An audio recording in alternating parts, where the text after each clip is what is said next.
Chers amis, chers abonnés, bonjour. Nous sommes le dimanche 25 août 2024. J'espère que vous allez bien, que le week-end se passe bien pour vous. Alors voici la petite guidance pour la semaine. Vous êtes habitués à cette guidance. Bien sûr, c'est un tirage à choix en fonction de la pierre que vous aurez sélectionnée. Donc je vous laisse réfléchir à la pierre qui vous intéresse pour cette semaine. Et bien sûr, vous parlez là où ça peut correspondre à votre vie. Donc laissez ressortir un petit peu ce qui vous semble être pertinent pour vous. En attendant, donc je vous rappelle, vous pouvez me retrouver sur les réseaux sociaux, YouTube, TikTok, Facebook également. Donc sur également le nouveau site qui viendra d'ici un mois et demi. Donc marctavian.com qui est décrit juste au-dessus. Et puis on va démarrer le tirage de la semaine avec la planète et l'astre de la semaine qui est Pluton. Donc Pluton, c'est la planète qui bouscule, hein, qui nous chahute beaucoup. Elle est là pour dire que les transformations sont importantes, donc c'est une semaine à vivre sur cette idée que les choses ne restent certainement pas en place, qu'on risque de se faire un peu bousculer, on risque de voir autour de nous également des gens qui sont légèrement chahutés dans leur vie. Ne vous étonnez pas de ça, Pluton c'est une planète qui ne laisse pas du tout les gens indifférents, qui parle de renaissance, de mort et de renaissance en fait. Et en apparaissant, donc elle va vous confronter, vous et votre entourage, à des situations telles. Voilà, donc ne vous étonnez pas de ça, et c'est une planète qui n'est pas toujours facile à vivre, mais elle a sa place également parmi les autres, hein, pour en tout cas cette optique-là. Alors, avez-vous fait votre choix? On va démarrer avec la pierre violette. Je finirai bien sûr avec les 4 signes à l'honneur zodiacaux. Voilà. Alors, pour la pierre violette, nous avons le chariot inversé et la carte de la descente décrochage.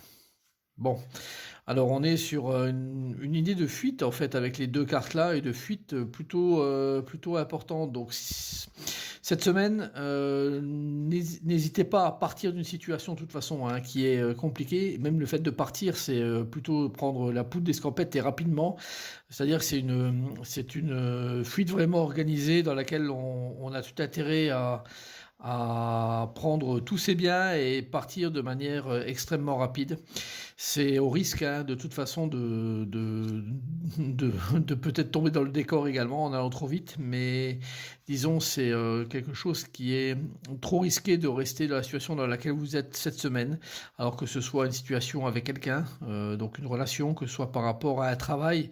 Ça ne veut pas dire que vous devez démissionner, mais vous ne devez pas rester dans les situations actuelles et bouger de toute façon. Le chariot, donc il a l'envers, il incite pas forcément à la facilité dans le mouvement, mais la carte de la descente du décrochage vous dit vous devez récupérer quelque chose d'autre et partir de toute façon d'une situation. Donc je pense que c'est pour ça que vous devez la faire de manière la plus rapide, même si c'est inconfortable de la faire.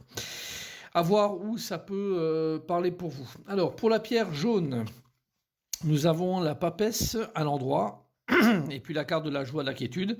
Ben c'est bien, la papesse, elle travaille de manière assidue, donc très, très tranquille. Elle travaille un peu au vert, hein, donc dans un cadre et dans un environnement qui sont vraiment favorables. Elle est isolée, elle est seule, donc faites un travail de manière isolée, c'est très important, et surtout avec toute la tranquillité qui doit être présente. Ne vous énervez pas, vous avez tout ce qu'il faut en main pour avancer sur un projet, sur une idée, sur une conquête, sur tout ce qui peut vous emmener vers une étape de concrétisation, de réalisation ensuite. Ah, c'est juste la préparation là qu'on vous demande de faire, et c'est une préparation qui est très très intéressante. Alors n'hésitez pas à vous plonger dedans, et vous aurez probablement les bienfaits de ce que vous aurez préparé d'ici quelques semaines. Alors pour la pierre noire, nous avons l'étoile à l'endroit, ce qui est bien aussi une carte à l'endroit, et la carte de la colère-frustration. Alors, pour ces deux cartes-là, je vois bien l'idée d'une reconquête d'idées. Voilà, donc avec l'étoile, c'est on reprend espoir sur des choses, on renaît un peu de ses cendres, en fait, suite à une colère et une frustration qui sont apparues. Donc il y a ce que vous avez déversé là qui a fait, je dirais, un point déclencheur de la situation dans laquelle on vous oriente cette semaine, qui est d'avoir à nouveau des espoirs, des espérances qui réapparaissent dans votre vie suite à probablement une déception, hein, et très certainement, de toute façon, une grosse colère qui est apparue. Donc vous avez déversé ça et votre colère, et puis maintenant vous êtes libéré un petit peu de ça pour partir vers d'autres horizons et d'autres choses nouvelles. Donc c'est plutôt une carte intéressante, engageante, ou deux cartes intéressantes, engageantes, donc qui vous propose d'ouvrir vos horizons durant cette semaine. Alors, les 4 signes à l'honneur, on va démarrer. Alors, avec le Cancer, on parle d'air frais. Donc, votre corps a besoin de se rafraîchir, de s'oxygéner parmi les plantes, l'herbe, les fleurs et les arbres. Passez un moment dehors, aujourd'hui, aussi près que possible de notre mère nature. Ouvrez également les rideaux et les fenêtres de votre maison. On s'aère, on change de cadre. Voilà, si vous avez des enfants, n'hésitez pas à partir avec eux également, de prendre l'air frais avec eux.